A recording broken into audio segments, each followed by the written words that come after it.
The Last Battle by C.S. Lewis, Chapter 15. Further up and further in. "Know, O warlike kings," said Emeth, "and you, O ladies whose beauty illuminates the universe, that I am Emeth, the seventh son of Hafa Sarkhan, of the city of Teshishban, westbound beyond the desert. I came lately into Nania with 29 others, under the command of Weshta Rakan. Now, when I first heard that we could march upon Nania, I rejoiced, for I had heard many things of your land, and greatly desired to meet you in battle. But when I found out that we were to go disguised as merchants, which is a shameful dress for a warrior and a son of a Tarkan, and work by lies and trickery, then my joy departed me. And most of all, when I found we must wait upon a monkey, and when it began to be said that Tash and Aslan were one, then the world became dark in my eyes. For always since I was a boy have I served Tash, and my great desire was to know more of him. It might be, look on his face. But the name of Aslan was hateful to me. And, as you have seen, we were called together outside a straw-roofed hovel night after night, and a fire was kindled, and the ape brought forth out of the hovel something upon 4 legs that I could not well see. And the people and the beast bowed down and did honour to it, but I thought that Tarkan is deceived by the ape, for this thing that comes out of the stable is neither Tash nor any other god. But when I watched the Tarkan's face, and marked every word he said to the monkey, then I changed my mind, for I saw that Tarkan did not believe in it himself. And then I understood that he did not believe in Tash at all, for if he had, how could he dare mock him? When I understood this, a great rage fell upon me, and I wondered that the true Tash did not strike down both the monkey and the Tarkan with fire from heaven. Nevertheless, I hid my anger, and I held my tongue, and I waited to see how it would end. But last night, as some of you know,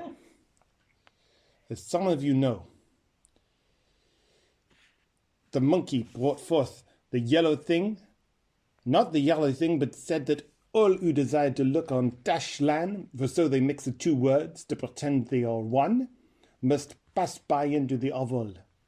And I said to myself, doubtless there is some other deception. But when the cat had followed in and come out again in a madness of terror, and then I said to myself, surely the true Tash, whom they have been calling on without knowledge or belief, is now come among us, and will avenge himself.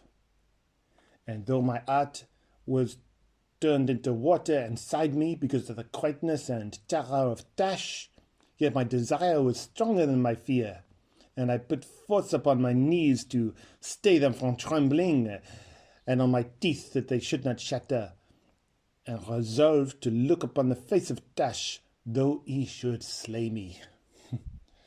So I offered myself to go into the hovel, and the Tarkan, though unwillingly, let me go.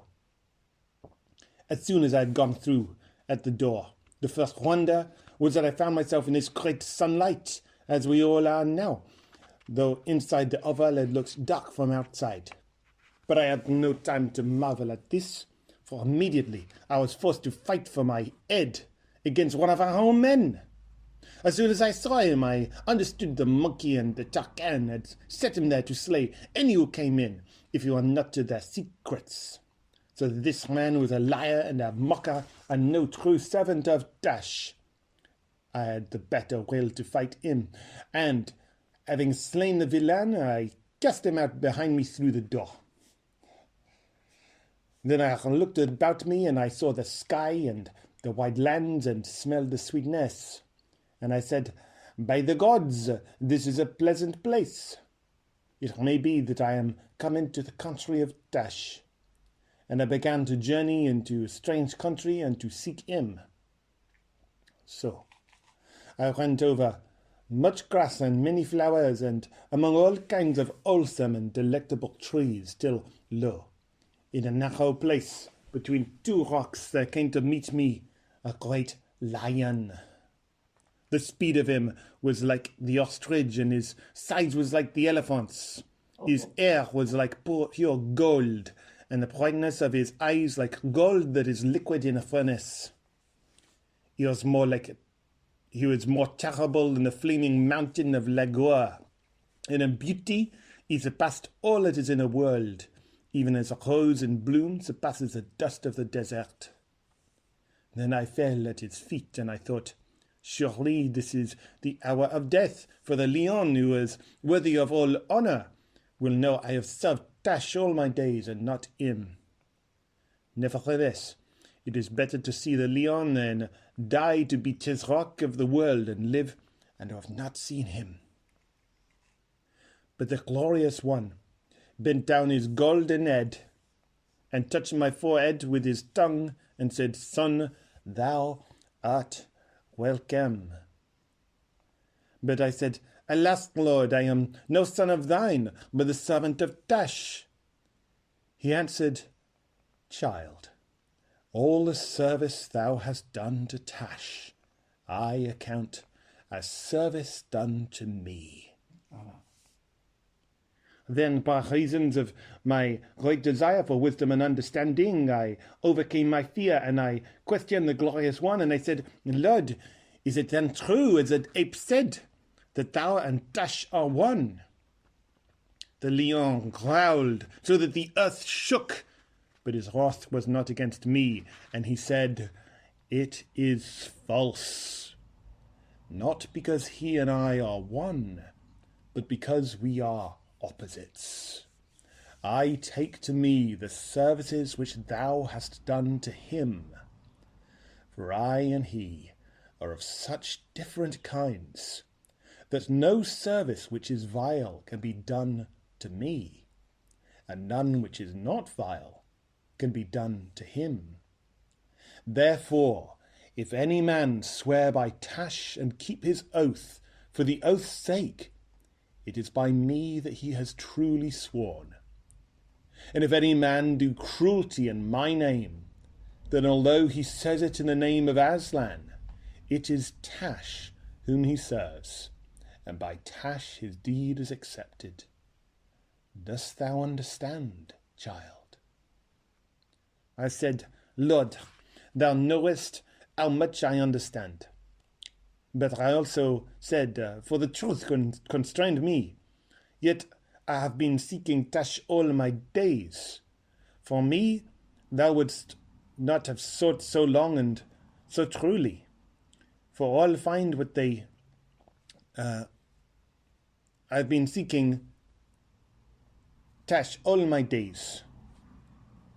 Beloved, said the glorious one, unless thy desire had been for me, thou would not have sought so long and so truly, for all find what they truly seek.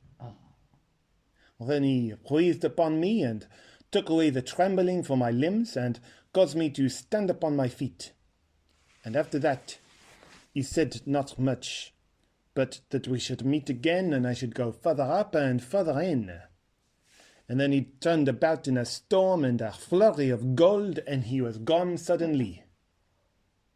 And since then, oh, kings and ladies, I have been wandering to find him, and my happiness is so great that even weakens me like a wound. And this is a marvel of marvels, that he called me beloved, me who am but a dog. Hey, what's that? Said one of the dogs. Sir, said Emeth, it is but a fashion of speech we have in Caraman. Well, I can't say that I like it very much, said the dog. He doesn't mean any harm, said the older dog. After all, we call our puppies boys when they don't behave properly. So we do, said the first dog. Or girls. Shh, said the old dog. That's not a nice word to use. Remember where you are. Look, said Jill suddenly. Someone was coming, rather timidly, to meet them. A graceful creature, on 4 feet, all silvery grey. And they stared at him for a whole 10 seconds before 5 or 6 voices said all at once, "Why, it's old Puzzle!"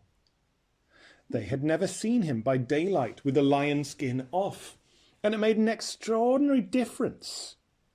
He was himself now, a beautiful donkey, with such a soft grey coat and such a gentle, honest face, that if you had seen him, you would have done just what Jill and Lucy did, rushed forward and put your arms round his neck and kissed his nose and stroked his ears. When they asked him where he had been, he said he had come in at the door along with the other creatures, but he had, well, to tell the truth, he had been keeping out of their way as much as he could, and out of Aslan's way, for the sight of the real lion had made him so ashamed of all that nonsense about dressing up in a lion's skin that he did not know how to look anyone in the face. But when he saw that all his friends were going away westward, and after he had had a mouthful of grass, and I've never tasted such good grass in all my life, said Puzzle, and he plucked up his courage and followed. But what I'll do if I really have to meet Aslan, I'm sure I don't know, he added. You'll find it will be all right when you really do, said Queen Lucy. Then they went forward together, always westward, for that seemed to be the direction Aslan had meant when he cried, "Further up and further in." Many other creatures were slowly moving the same way, but that grassy country was very wide, and there was no crowding. It still seemed to be early, and a morning freshness was in the air. They kept on stopping to look round and look behind them, partly because it was so wonderful, but partly also because there was something about it which they could not understand. "Peter," said Lucy, "where is this, do you suppose?" "I don't know," said the High King. "It reminds me of somewhere, but I can't give it a name. Could it be somewhere we once stayed for a holiday when we were very, very small?" "It would have had to be a jolly good holiday," said Eustace. "I bet there isn't a country like this anywhere in our world. Look at the colours. You couldn't get a blue or you couldn't get a blue like the blue on those mountains in our world." "Is it not Aslan's country?" said Tyrion. "Not like Aslan's country on top of that mountain beyond the eastern end of the world," said Jill. "I've been there." "If you ask me," said Edmund, "it's like somewhere in the Narnian world. Look at those mountains ahead, and the big ice mountains beyond them. Surely they're rather like the mountains we used to see from Narnia, the ones up westward beyond the waterfall." "Yes, so they are," said Peter. "Only these are bigger." "I don't think those ones are so very like anything in Narnia," said Lucy. "But look there." She pointed southward to their left, and everyone stopped and looked. "Those hills," said Lucy. "The nice woody ones, and the blue ones behind. Aren't they very like the southern border of Narnia?" "Like?" cried Edmund after a moment's silence. "Why, they're exactly like. Look, there's Mount Pyre with his fort head, and there's a pass into Archenland and everything." "And yet they're not like," said Lucy. "They're different. They have more colours on them, and they look further away than I remembered, and they're more, oh, I don't know." "More like the real thing," said the Lord Diggory softly. Suddenly Farsight the eagle spread his wings, soared 30 or 40 feet up into the air, circled round, and then alighted on the ground. "Kings and queens," he cried, "we have all been blind. We are only beginning to see where we are. From up there I've seen it all, Ettin's Moor, Beaver's Dam, and the great river, and Cair Paravel, still shining on the edge of the eastern sea. Narnia is not dead. This is Narnia. But how can it be? Said Peter. For Aslan told us older ones that we should never return to Narnia, and here we are. Yes, said Eustace, and we saw it all destroyed and a sun put out. And it's all so different, said Lucy. The eagle is right, said the Lord Diggory. Listen, Peter. When Aslan said you could never go back to Narnia, he meant the Narnia you were thinking of. But that was not the real Narnia. That had a beginning and an end. It was only a shadow or a copy of the real Narnia, which had always been here and will always be here. Just as our world, England and all, is only a shadow or copy of something in Aslan's real world. You need not mourn over Narnia, Lucy. All of the old Narnia that mattered, all the dear creatures, have been drawn into the real Narnia through the door. And of course it is different. As different as the real thing is from a shadow, or as waking life from a dream. His voice stirred everyone like a trumpet as he spoke these words. But when he added under his breath, "It's all in Plato, bless me, what do they teach them in these schools?" The older ones laughed. It was so exactly like the sort of thing they had heard him say long ago in that other world where his beard was grey instead of golden. He knew why they were laughing, and joined in the laugh himself. But very quickly they all became grave again, for as you know, there is a kind of happiness and wonder that makes you serious. It is too good to waste on jokes. It is hard to explain how this sunlit land was different from the old Narnia, as it would be perhaps to tell you how the fruits of that country taste. Perhaps you'll get some idea if you think of this. You may have been in a room in which there was a window that looked out on a lovely bay of sea or a green valley that wound among happy mountains. And in the wall of that room, opposite the window, there may have been a looking glass. And as you turned away from the window, you suddenly caught sight of that sea or that valley all over again in the looking glass. And the sea in a mirror, or the valley in a mirror, were in one sense just the same as the real ones.